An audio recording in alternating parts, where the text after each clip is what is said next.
Skull Rock Podcast is brought to you by the generosity of the following companies. The Old Mill Press, publishing beautifully crafted books that illuminate our world. To learn more, visit theoldmillpress.com. And by listeners like you. Skull Rock Podcast is thrilled to announce that we are now on Patreon. Dive deeper into the world of animation, films, and behind-the-scenes stories with your hosts Aljon and Dave Bossert. Not only will you be helping to keep the magic alive, but will be part of our special community. We want to thank friend of the show, Joshua Volkert, as well as Skull Rock crew members, Steve Minch and Chris Banis for their support.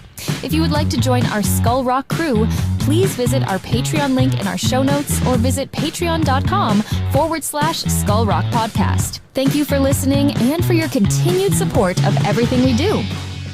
This is animator Rick Farmelo. You are listening to the Skull Rock Podcast.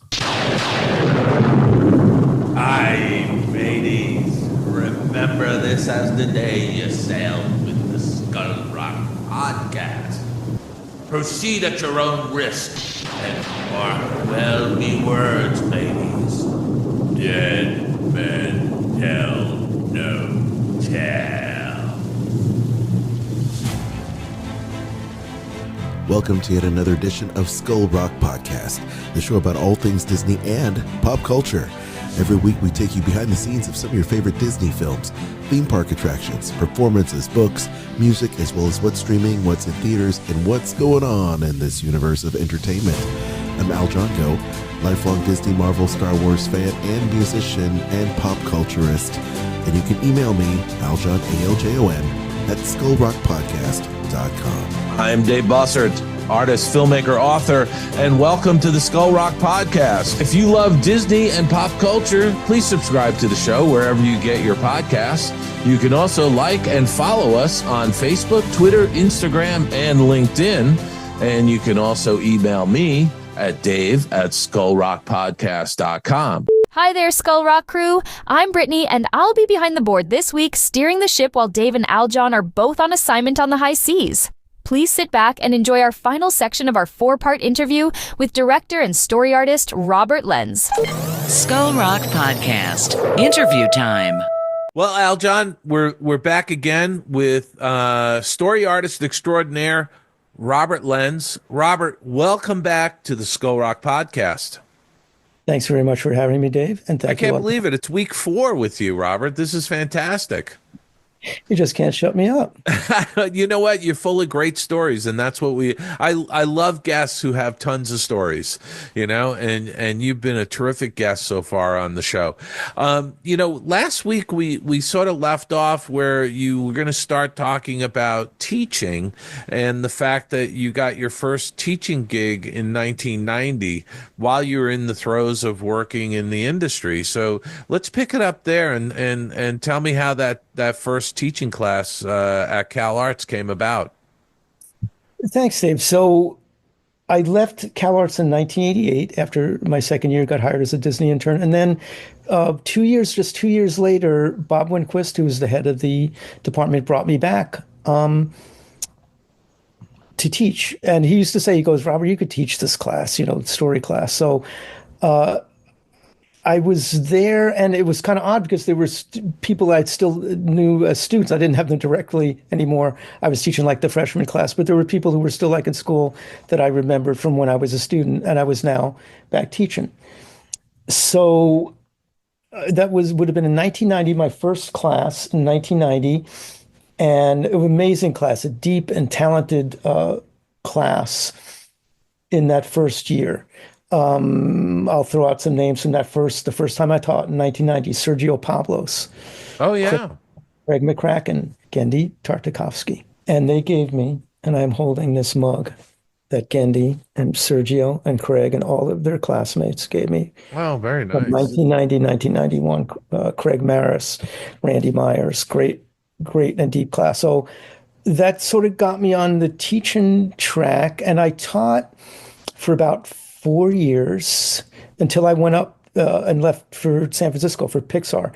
So I've taught at Cal Arts, if I were to add up all my teaching years, probably about like maybe 15 to 17 years or something. And so then I taught again like in 2009, and then in a couple of years after that. And then I always would teach like storytelling for animation. And I'll tell you another funny story about that. My story teacher was amazing, was Rob Minkoff. Rob Minkoff in Right. Yeah. 1986.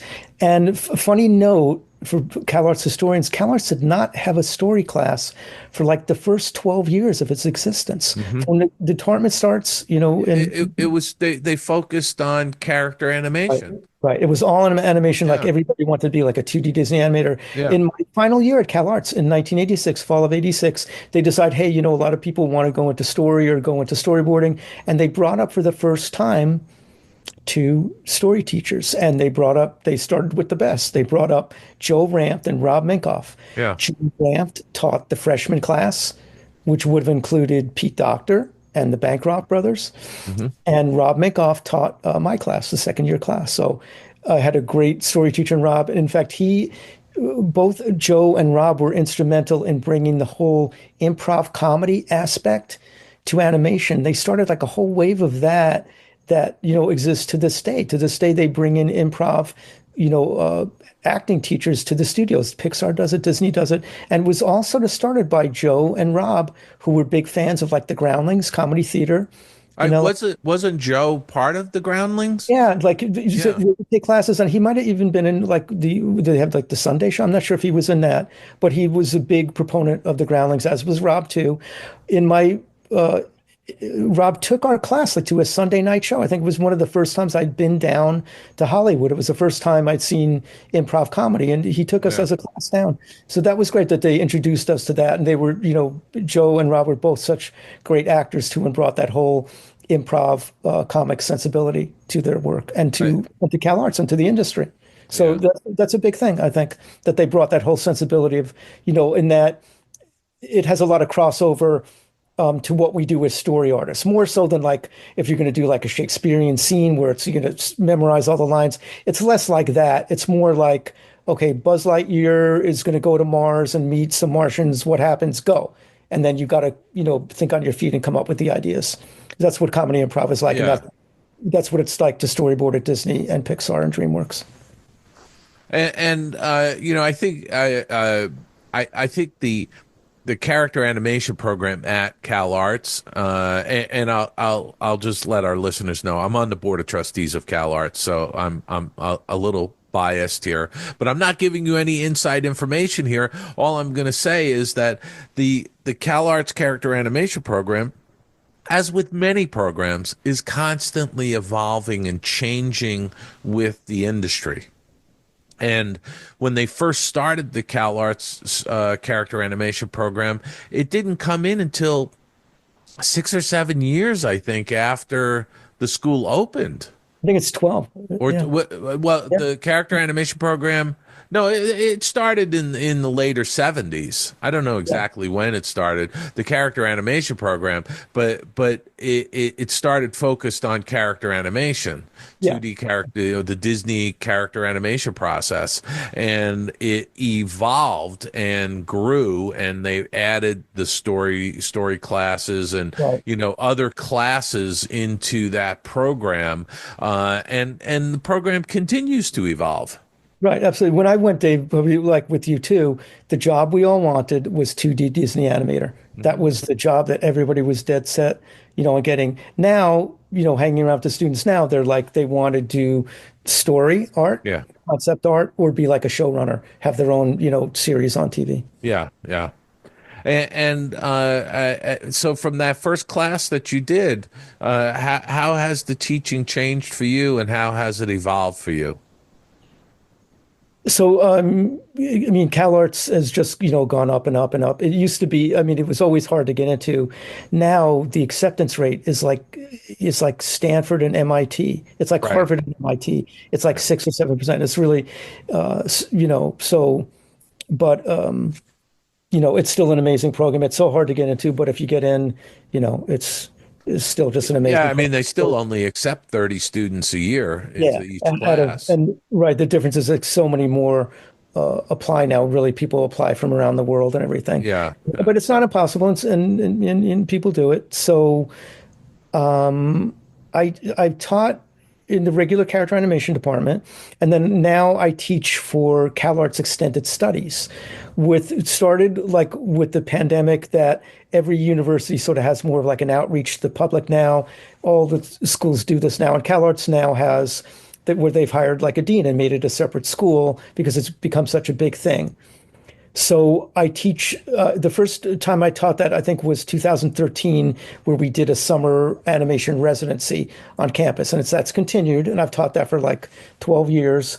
And then I also teach 6 classes year round for CalArts Extended Studies. And that's all online, right? I teach 5 online. Okay. And 1 in person. I come back every spring and summer to teach that summer animation residency on campus. And that's just a great program. We have a great time. Yeah. They have to be 18 and a high school grad or a high school grad. And then they get to live on the CalArts campus, take classes from the CalArts teachers, and we just have a great time. It's just a fantastic program, and they get to live in the dorms and take classes from the CalArts teachers in the CalArts classrooms and CLA. It's just a great program. Yeah. I also teach something called high touch animation, which was born out of the pandemic when we couldn't meet anymore to do the summer animation residency. Hillary Darling, my supervisor at CalArts, came up with the idea, why don't we try like an online version of it? So we translated and shifted to an online version of it. Since the pandemic has ended, we've still continued to keep it going because it serves a purpose. There's people who live, in a different continent, or they work a 9-to-5 job in another area, and they can't take 5 weeks off of their job or their schooling or their, to come to Los Angeles. So that is Zoom calls online. So we keep that going every summer. And then I teach year round. It goes 4 times. It's evergreen around the year, something called a portfolio development workshop. And that is age 14 and up. It's primarily high school age, but we do get some college age and some people in their 20s and 30s. And it's that's an asynchronous class in which I give them prompts and assignments. And then I look at their assignment and do like a video critique of their work. So I take 6 classes year round for CalArts Extended Studies. So you're busy. You're teaching all the time. I am. And then when I'm not, I've also traveled a lot for work too, and that opened up a whole other world to me too. Right around the time of transitioning from like in-house studio work, I was actually up at CalArts, and Mayor Burnett said, "Robert, we need someone. We're looking for someone, and how would you like to go to Uruguay for 4 months to guest teach? And by the way, you're leaving on Monday." And it was like 3 days before that. I had 3 or 4 days to like pack my bags, fly my mom out to house sit my cat, and I was off to Uruguay for 4 months. And what happened was it was like a wild story. Like the U.S. ambassador was on a flight sitting next to Stephen Levine, the head of CalArts. Yeah. Conversation. Hey, we have an animation school in my country down in Uruguay. Could we partner together and CalArts send someone down? And they were like, Stephen was like, absolutely. So they started a relationship, and the school was called ORT University in Montevideo, Uruguay. And they started a relationship with CalArts, and CalArts would send a guest teacher down every year. The first one to go is someone you know too. George Scribner was the first one. No, I remember George going down there now. Yeah. Okay, I didn't make that connection. He grew up in Panama, so he was spoke Spanish. The language, yeah. So George was the first one to go, and I went, and I loved them, and they loved me, and I think I went like 3 times down to Uruguay to guest teach. I split one semester with Jorn Klubin. Jorn also joined me for one of those adventures down there, and it was just great. I loved. How did you like the country and the people? I loved it. I fell in love with the country, the people, just warm, kind, sweet people, talented people. Beautiful country. Just, I couldn't say enough great things about Uruguay. I just absolutely love it. Nice. And they describe it's a small country of like 3 million people. They describe themselves as sort of like the Canada of South America. Especially is that they have big neighbors to the north with Brazil and Argentina, and Canada has it to the south of the United States. But I've still maintained my friendships with them. I've been back again since to guest teach and to guest speak, and just love Uruguay, and Alejandro Aramon, who brought me over, Eduardo Hipogrosso, just wonderful people. And I love my time down in Uruguay. And did that kind of open you up to doing lectures and guest speaking around the world for That was sort of the as first story? big, that was like the first big overseas gig that I took. And then it sort of snowballed where gigs came from other countries and other studios after that. Yeah. So long story short, I've worked in something like 9 countries since then. Since that first gig in Uruguay, I've worked in London on either a combination of either working at foreign animation studios or guest teaching and guest lecturing in those countries. So either some of it is studio work and some of it is teaching at universities as guest speaker. So been to, besides Uruguay, worked in London. That was through, I would come back to say this too, always through my CalArts or Disney connections. Sure. It's always, never by portfolio, always like friends are going to a foreign country, hey, come with us. Right. So I went to London as part of Jules Aguimatang, who I worked with at Disney Toons, was like working on this project. Hey, we're going to London. Why don't you, come with us and work on the project? So we spent like 6 months. They put us in flats outside of Hyde Park. It was amazing. Worked on a film called Valiant, and we just had the best time. Like half the story crew was American and half was English, British, and we just had a great time in London. And who did Valiant? It was Vanguard, and the connection too was John Williams, who I knew from Shrek. He's one of the producers on Shrek. He's the one who brought the book Shrek to DreamWorks. He had started up his own studio and was doing this film called Valiant in London and brought me over. And was that the only film they did, or they've done others? I think they did Space Monkeys, and they've continued to do films after that. Oh, so Not in Valiant London. that studio's still around that did Valiant, or no? I don't think so, but I think John has done other films through the Vanguard. Got it. I'll tell you one other interesting thing about that gig. We were physically in the space of Ealing Studios. That sounds familiar. CalArts connection. Sandy McKendrick, who was the first director of the CalArts live action filmmaking. He was the dean of the film school. He was the dean of the film school when I was there too. Yeah. And he did the Ealing comedies, right? The Lady Killers, The Man in the White Suit, Alec Guinness, and they were done there at Ealing Studio. So it actually, the studio, the sound stages and the buildings predated Hollywood. Right. And so they had a deal like with the British government where they were redeveloping that space. So we actually worked in Ealing Studios, in that great place where the Ealing comedies were made with the great Sandy McKendrick. I did have one class, sort of like a, what do they call it, where like the entire film school, all the different professors would do one class in their discipline when I went to CalArts Character Animation. So I did have a couple of lectures by Sandy McKendrick, and great to hear. Yeah. Got to hear the great Sandy McKendrick speak. And, also met his biographer, the person who did his biography, Paul, was on the CalArts campus when I was there a couple of years ago, and he did a whole set of note cards and everything that he gifted me of all of Sandy's great slogans about screenwriting and filmmaking, all the wisdom in that. And he did like a whole book and biography of Sandy, and with concentrating also in his time at CalArts. Yeah. No, that's absolutely amazing. Where else have you gone? Again, through either Disney or CalArts connections. I also went to Mexico City, one of my favorite cities in the world. I've been there twice to guest teach at Anima Studios. Mm-hmm. Anima is one of their big production house studios there in Mexico City, sent by CalArts, and went with some other CalArts teachers too. And I've been there twice and did classes and workshops with them. And I just love Mexico City. It's one of my favorite places in the world. And the people at Anima were just wonderful to me, too. Just wonderful people and just a great studio. Where else have I've also guest spoke in South Korea for a week through a CalArts connection. Elaine Choi, her grandfather, Elaine was one of my CalArts students.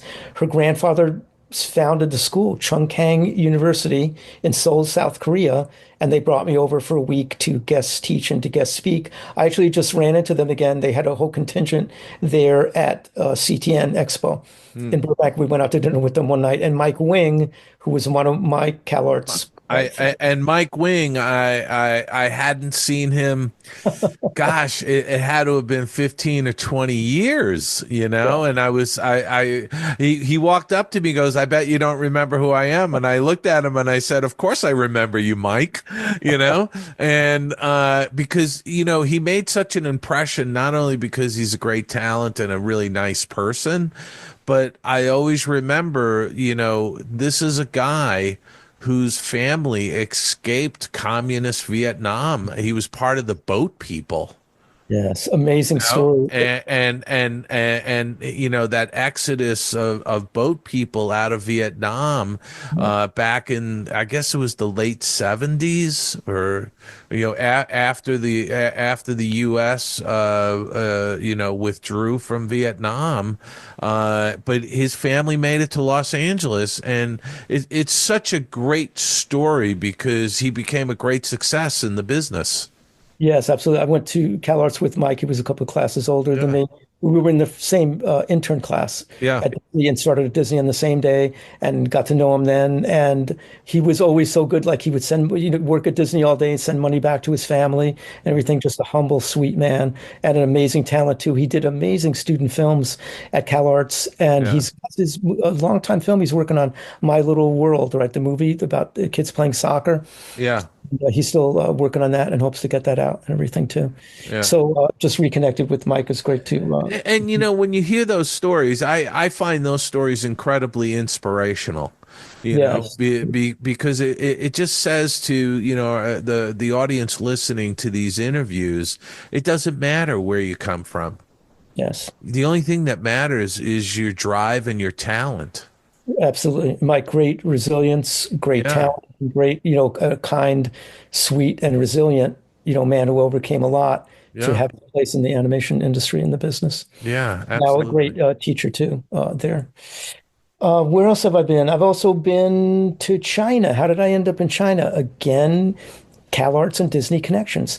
Through guys that I knew at CalArts and Disney, Bob Koch, Dave Folk, Mike Cachuela, Kevin Richardson, all CalArts guys were literally like a call like out of the blue. We're going to China to storyboard on this film. They're bringing half the crew will be American, half the crew will be Chinese. We're going to Shenzhen, China in a couple of weeks. Do you want to go with us? So they brought me to China, and the way that they pitched it to, they said, we're going to start out by the director, Joey Zhu, is going to take us on this 2-week whirlwind tour of China of all of his favorite spots that he wants to put in the film. Yeah. Well, that's hard to pass up. So it's sign me up. So, it is funny though that, some of these things come out of left field, and it's sort of like, hey, we're going in 2 weeks. Would you like to join us? Because I had one of those experiences as well to go to China for a week, or I think it was a week and a half. And it was the same situation where somebody said, oh, we'd love to have you come with this group of people that are going to China. And I was like, oh, what are you doing? They explained it, and I go, oh, when you going? They're like, in 10 days we're leaving. That's funny. So I guess the lesson is as an animator, animation person, always have your bags packed. You never know when that call is going to come. Make sure you have a passport and it's up to date. You always want to make your passport is up to date and your bag is packed and ready to go, because you got to go where the work is sort of the lesson too. And I travel easily. I travel well. I like travel. I love meeting new people and being in different countries and working on their films. So I travel easily. So went to China, and that was the same thing there. It was on short notice. And the way they pitched it to me, they said, we're going to be going there. They're going to put us up in apartments. We're going to be like a band of brothers. We're going to go there and work on this film together. And that's what it was like, Dave. It was great. I've traveled a lot with a lot of times where you're traveling alone and you're solitary and you're the only person in that foreign country. Yeah. This was unique and great because we were like a band of brothers where they got us great corporate apartments. We took the van to work every day, worked all day, went out to dinner, did sightseeing on the weekends. We'd go into Hong Kong on the weekends. Hong Kong was our favorite getaway place. We were in Shenzhen, China in the south. We take the ferry to Hong Kong. And it was Shenzhen, is that where the old Canton was, or near where the old Canton was? It was. It's funny because it was a small city of like 150,000 only like 30 years ago. Yeah. Now it's a city of 12 million people. Yeah. Yeah. Wherever you go, you see construction cranes and everything. It went from a small fishing village Hmm. to a city of 12 million people in Yeah. 3 decades. So but it was we had a great Crazy. time. It's a great place to be in South China, and also to do that research trip. We traveled all throughout China. We went. Joey took us like everywhere. Joey Zoo. He took us to Hong Kong Village, which is a UNESCO World Heritage Site, and it's where they filmed Crouching Tiger, Hidden Dragon. Hmm. And like a medieval Chinese city in the mountains, just like unbelievable. We spent like a week. I think that's one of the wonderful things about traveling, because I think you and I have both experienced this quite a bit, is that you're going to a foreign city, but you know at least one or two people because you're going there for a purpose, and then you're taken by locals to Yeah. see things that you might not normally have stumbled upon or gone out to see on your own, right? That's so true, Dave. And that's the way that I've traveled. That's the way that I like to travel. I've gone to much fewer places as a tourist. It's a very different experience as a tourist staying in a hotel versus going there and working, living in an apartment, buying groceries, riding the subway, riding the tube. That's the way that I like to see a city, where it's really immersive and you really feel like you get to live as a local. And then you're also shown the city, by locals, by your coworkers too. That's the way that I like to travel. Yeah, yeah. I'm And so fortunate to be able to do that. when you do travel, you sound like you're somebody who, if somebody said to you, "Hey, Robert, I need you to go to, South America next Tuesday," you'd be like, "Okay," you I'm know. aboard. What, do you know somebody? That's great. No, no, I'm serious. My bag is packed. I'm ready to go. But you know something, I'm the same go. way. I am absolutely the same way. I can throw together, pack a suitcase in an hour and grab my passport and be on my way to the airport. It's like not a big deal for me, you know? Right. Absolutely. I think that's exciting and it's fun. And that's what I love about this aspect. I love how my sort of career sort of pivoted and shifted into that. Yeah. And I'm great with it and happy with it. I love and I'm thankful for the time that I got to work like in-house in Burbank and everything at Disney. But in this like new aspect of it too, it's great. It's very exciting. It's very cool and romantic. You get to travel all over the world and meet different people, different cultures, different cities. And I feel fortunate to have done that. Because you've been teaching online for a while, have you had any opportunities to do online courses? A little bit. Some of the courses I've done, some of the lectures and everything I've done online have Where been. but Yeah. like an online course where you record the whole course and it just lives on a platform and you get a Okay. royalty check from. I haven't done that yet. I haven't done that yet. Yeah. So the classes that I teach for CalArts are year round, Yeah. and they're like that in that it's my own material, and that that sort of exists online, and I'm sort of giving that out for CalArts Extended Studies. But yeah, But the way like John Pomeroy has the Pomeroy yes, and I Academy, just saw. or Sure. Aaron Blaze I just saw has, Aaron yeah, Blaze at yeah. CTN and saw his wonderful short film. Yeah, Snow Bear. Yeah, it's awesome. Wow, unbelievable with his drawings. And I know he's got like 1 million followers and a huge Yeah. online presence. And the film I thought was just beautiful. Yeah. So I'd like to do more of that in the future. What else about the other places I've been to? I've also worked in Russia. I've been to Russia twice. Really? How did you like that? I'm just curious. I actually loved it there. That's one place I haven't gone, but I have a nervousness about it that you'll be snatched off the street and thrown No, into a they were- gulag and used as a political porn or something. No, they were wonderful to me. They were great. I mean, I went a couple of years ago, that was through a Disney connection too. Again, it's always through like a Disney or CalArts connection. Brad Raymond, who director I worked with at Disney, Yeah. they asked him to go first. He couldn't do it. He's got a family, back in LA. Yeah. So he was like, "Hey, Robert, you want to go to Russia? They're looking for someone." I was like, "Yeah, I'll pack my bag and go." They treated me wonderfully, Dave. It was wonderful. I wound up working on like 4 films. I went there twice. Their corporate offices were in Moscow, so I spent some time in Moscow. And then their production facility was in Voronezh, which is about 5 hours Yeah. south by car. I found that it was 5 hours south by car when I flew into Moscow once, and we took they had a driver pick me up to drive me to Voronezh about 5 hours, but it started snowing along the way. Oh, And it ended up geez. being like a crawl through the snow, but it was so cool.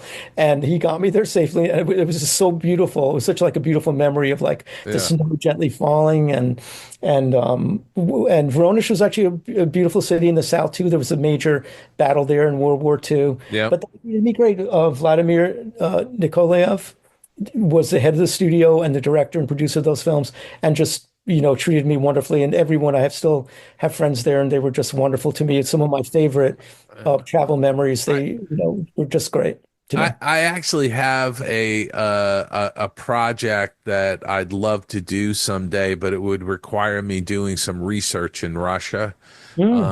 And so I'm hopeful that at some point in the future, the geopolitical landscape will cool off, where it would be a little easier to go there to do the research. I'm kind of reticent right now about Yeah. attempting to do that, you know? Yeah, there's probably wisdom in that. Yeah. Hopefully things get better and we're able to go there again. And then the last place I've been to, or not the last place, but a place I've been to besides Uruguay, the other place that I really fell in love with was Czech Republic. Again, through a Disney connection, Mike Cachuela was guest speaking in one of my CalArts classes, and he was telling me about what he was up to. He goes, "Yeah, I just got back from Prague, Czech Republic." I said, "Wow, that sounds like a really cool gig." He goes, "Yeah, it's like a film workshop." He goes, "I can't go this year. Do you want me to put a good word?" And I say, "Absolutely." So I went there. It was called Animalia, and it was like a film workshop. The focus would be like for people who were trying to pitch their film to like the Czech Film Board or to Yeah. other European film boards, and we helped them develop their films. I did like a story lab, a story workshop. It was started by two brothers, David and Marek Tusek, who were both very English proficient, and David also went to college in the U.S., so Yeah. very English friendly. And he also has like a Disney or Pixar pipeline. They've probably had like 15 people from Pixar or Disney teach there. A lot of Pixar guys have gone there. Mark Oftedal, Rich Yeah. Quinn have been there a lot. And Prague is like one of the most beautiful cities and one of my favorite cities in the world. And the workshops themselves are held often like in smaller cities in the countryside, like Český Krumlov and just beautiful cities, Litomyšl, another city that they held a workshop in. Just these quaint, beautiful, historic cities, and we work on their films. We just have a great time. It's just amazing. The last time I went, they also through that workshop I met people from Thomas Bata University in Zlín, Lucas Gregor, who was the dean of that school, who brought me over. So the last time I was there was to guest teach at Thomas Bata University in Zlín, which I would describe it's in the eastern end of the country, about 3 hours east of Prague, but it's sort of like the CalArts of the Czech Republic.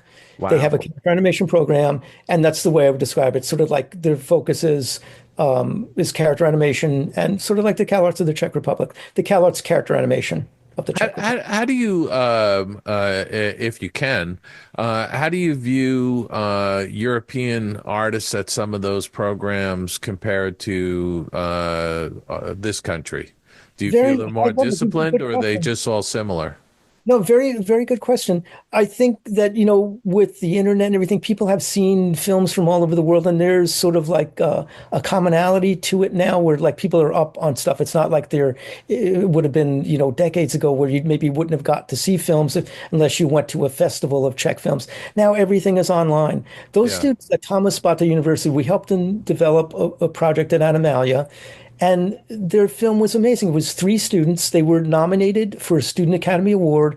It was as good as anything like out of CalArts or Ringling or, Art Center, any of the big American animation schools. Fantastic film and Student Academy Award nominee. Just amazing. I was so impressed by the level. Some amazing films. I had a student, not a student, because at Animalia, there may be a little past student age. Sometimes they're in their 20s or 30s and trying to pitch films to the film board.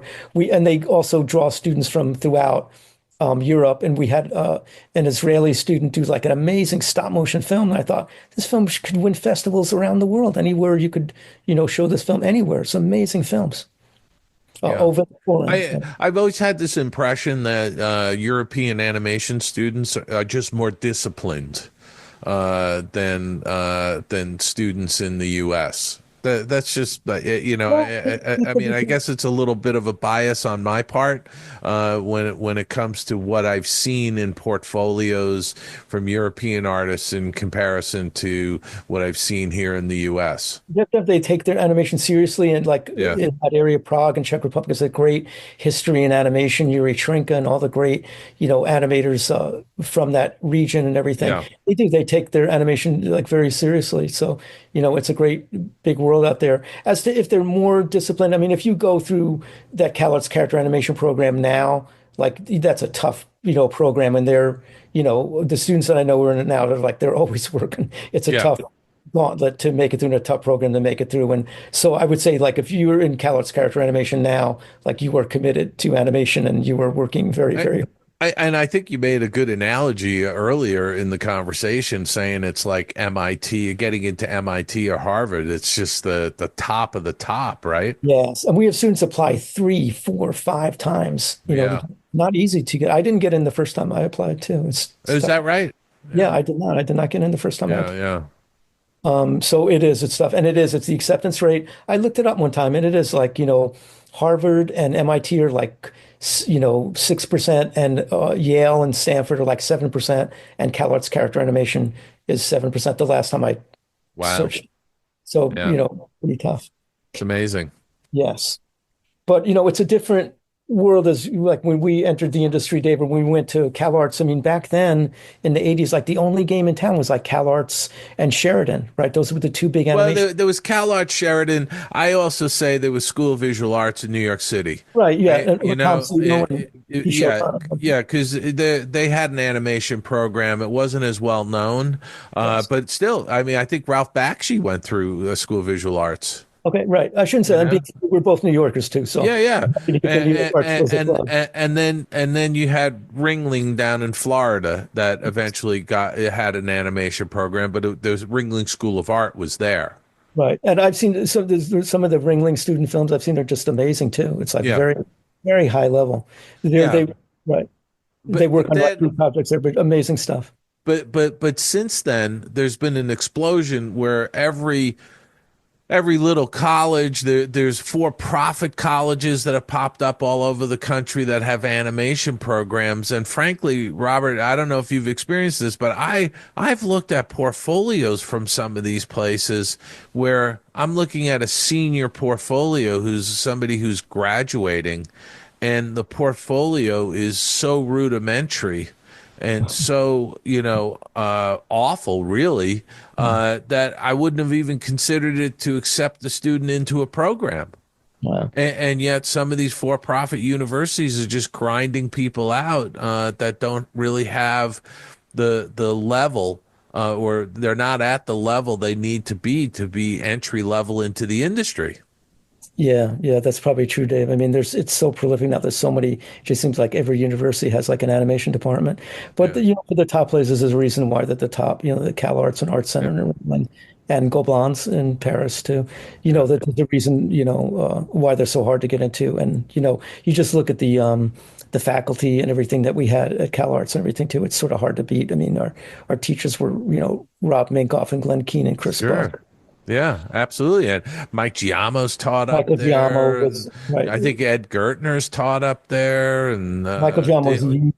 I got to Dan say, Michael Giamo was right? sure. Dan Hansen Yeah, was yeah. my teacher, and later the head of the department who hired me. Michael Giamo was a huge influence on my life and career. He was my design teacher, lifetime friend to this day, and just a dear man, and a huge influence on my life. And also the first one to sort of recognize my story talent, pushed me in that direction. I thought I would be an animator. He was like, "Hey, Robert, you seem to have a sort of an inclination towards story.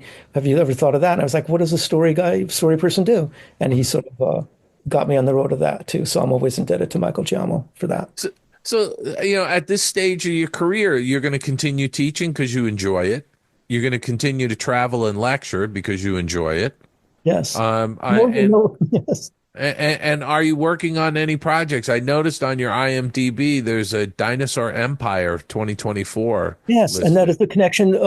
Gerardo Alvarez, who I met down in Mexico City, and met with him the times that I went down, and that is something that I'm helping him develop and screenwrite and work on. So I'm working on that with him. I'm also working on a project for an independent producer from Miami that I've been working on for a few years, and wrote the screenplay with them, and sort of close to pitching that and shopping that around. So I'm doing a combination of like screenwriting, lecturing, teaching, and working for foreign studios now, and loving it. I love to travel. You know, it's so amazing when we have guests on the Skull Rock podcast that their careers branch out into avenues that they could never have imagined when they first started out, right? That's very true, Deb. I thought, I mean, I would have been happy and would have, to just have worked in Burbank, my entire career.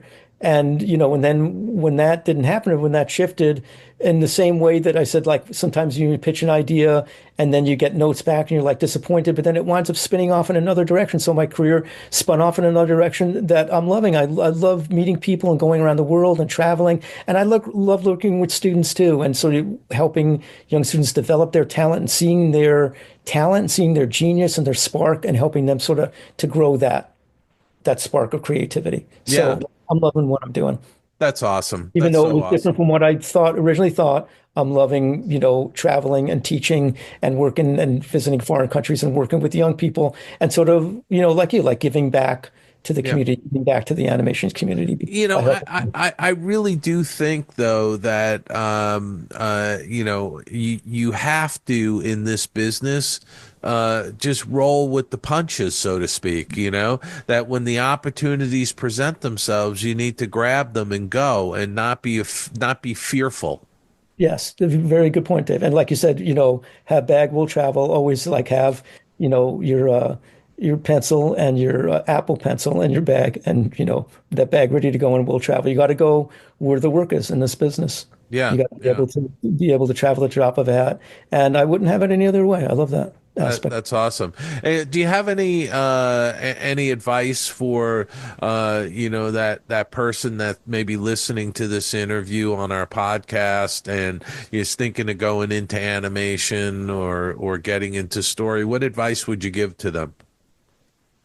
I would say, and I've been asked that too. I would, so I appreciate you saying that or asking that. So here's what I would say. The main piece of advice that I tell young students now is, I'll tell you a story from before CalArts. I went to University of Michigan in Ann Arbor. Right. In the 1980s, I go to a lecture, and it's the Disney folks. They're in Ann Arbor, Michigan, to promote The Fox and the Hound. And it was an animator and Eric Larson. Eric Larson was there giving a talk and showing the film of Fox and the Hound at Hill Auditorium at the University of Michigan campus. I go to the screening, the lecture, and everything like that. And then afterwards, people have gathered around Eric and they're, talking to him and asking advice and stuff like that. I'm standing like 6 feet away and I'm hearing other students ask questions and everything.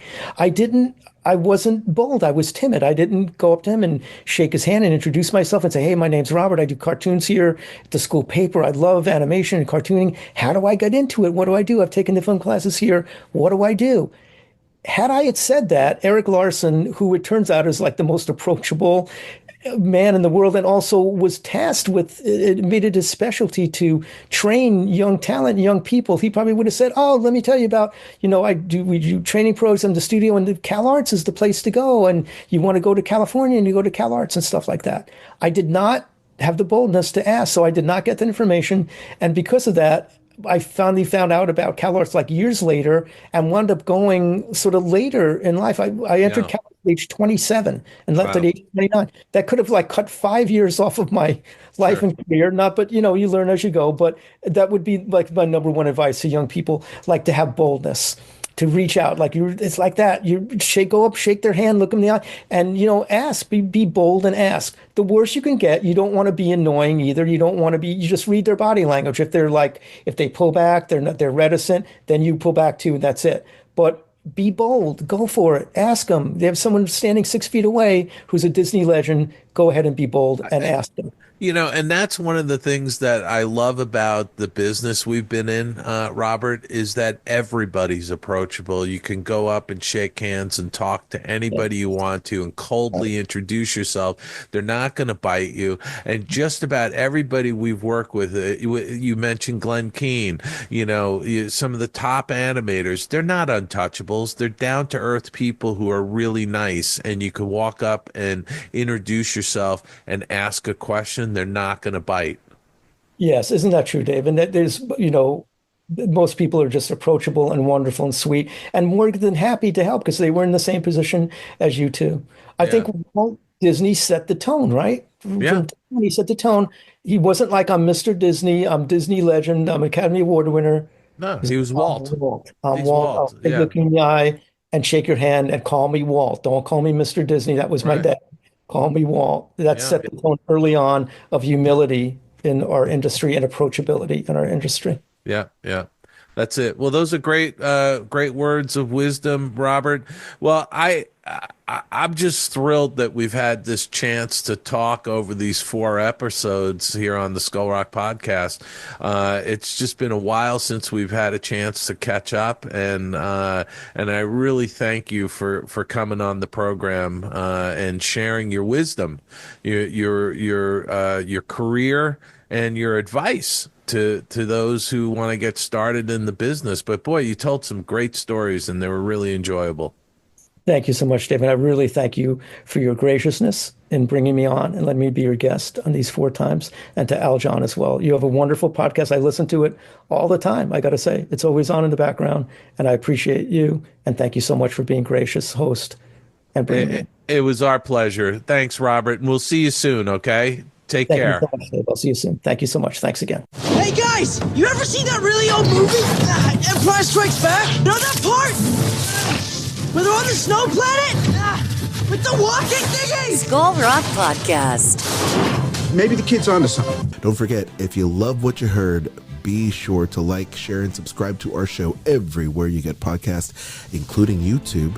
Be sure to give us a follow on X, LinkedIn, Facebook, Instagram, Blue Sky. We're everywhere. And check out there at skullrockpodcast.com. You can also email Dave or myself. We'd love to hear from you, and we'll discuss your email and your notes in an upcoming episode. Dave or Aljon at skullrockpodcast.com. I want to remind our listeners my Tunes Behind the Tunes show is on SiriusXM, Disney Hits, channel 133. But you can also check out a lot of my books at theoldmillpress.com, including my latest book, Find Your Happy Place, the 8-Step Guide to Boosting Your Creativity Through a Personal Retreat, winner of a gold medal at the Fire Book Awards in Texas. And folks, if you're looking to make a change for the coming year, check out that book, Find Your Happy Place. You can also go to davidbossert.com. There's all kinds of free stuff there. And with that, Aljon, I'm going to say go out and have a fantastic week. Go out, have a fantastic week, everybody. Be kind to one another, and we'll see you back here next Monday, right here on the Skull Rock Podcast. This week's Disney travel deal, Kristen, what's on tap for today? Well, if you are looking to travel to Walt Disney World, I have the deal for you. Right now, you can save up to 30% on rooms at select Disney Resort hotels when you stay 5 nights or longer. This is valid for stays most nights from May 1st through July 31st. Now, you can't stay less. You could stay anywhere from 1 to 4 nights, but your discount will not be as big. So it is an option to stay less if you'd like or need to, but I recommend staying the longer amount. And not related to a Disney travel deal, I do want to mention that Royal Caribbean has just released its cruise ship bookings for 26 and 27. So if you are looking to travel 2 years from now on Royal Caribbean, you can book those now. It's great stuff. Oh, but they are running a deal where you can save up to $700. The second guest is 60% off and kids travel free. So that is a great deal. And planning ahead. Well, we've been on a few of the Royal Caribbean cruises. Absolutely loved it. And you will too. You'll also love the Disney vacation, especially when you're saving up to 30% and more or less, just whatever. Kristen will be able to help you. Kristen, what email can people send their request to have you book their next awesome vacation? Themeparksandcruises@gmail.com.